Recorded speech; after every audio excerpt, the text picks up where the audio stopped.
नमस्कार शेतकरी बंधूंनो, स्वागत आहे तुमचं आपल्या ग्रेट शेतकरी यूट्यूब चॅनलवर। बघा शेतकरी मित्रांनो, आज 2 मे 2026 रोजच्या आजच्या आपण संपूर्ण महाराष्ट्रामधील सोयाबीनचे बाजारभाव या व्हिडिओच्या माध्यमातून लाईव्ह स्वरूपात पाहणार आहोत। तत्पूर्वी आपण चॅनलवर नवीन असाल चॅनलला सबस्क्राईब करायला विसरू नका। बघा शेतकरी मित्रांनो, सध्या महाराष्ट्रामधील सोयाबीन बाजारभाव 6000 ते 5800 5700 रुपयांपर्यंतचा दर मिळालेला आहे। चला तर सविस्तररित्या बाजारभाव जाणून घेऊया। मित्रांनो, कृषी उत्पन्न बाजार समिती वरुड राजुरा बाजार येथे जास्तीचा दर आहे 5700 रुपये क्विंटल जात आहे पिवळा सोयाबीन।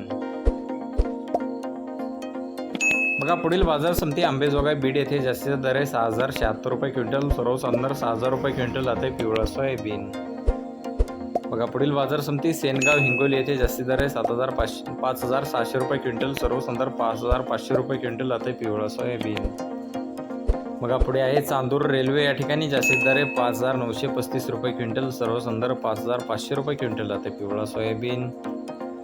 बघा पुढील बाजार समिती काटोल येथे जास्तीचा दर आहे 6040 रुपये क्विंटल, सर्वसाधारण 5850 रुपये क्विंटल जाते पिवळा सोयाबीन। बघा पुढील बाजार समिती आष्टी कारंजा येथे जास्तीचा दर आहे 6165 रुपये क्विंटल, सर्वसाधारण 6000 रुपये क्विंटल जाते पिवळा सोयाबीन। बघा पुढील बाजार समिती देवणी लातूर येथे जास्तीत दर आहे 6050 रुपये क्विंटल, सर्वसाधारण 5975 रुपये क्विंटल जाते पिवळा सोयाबीन। बघा पुढे येवला नाशिक येथे जास्तीत दर आहे 5910 रुपये क्विंटल, सर्वसाधारण 5881 रुपये क्विंटल जाते लोकल सोयाबीन।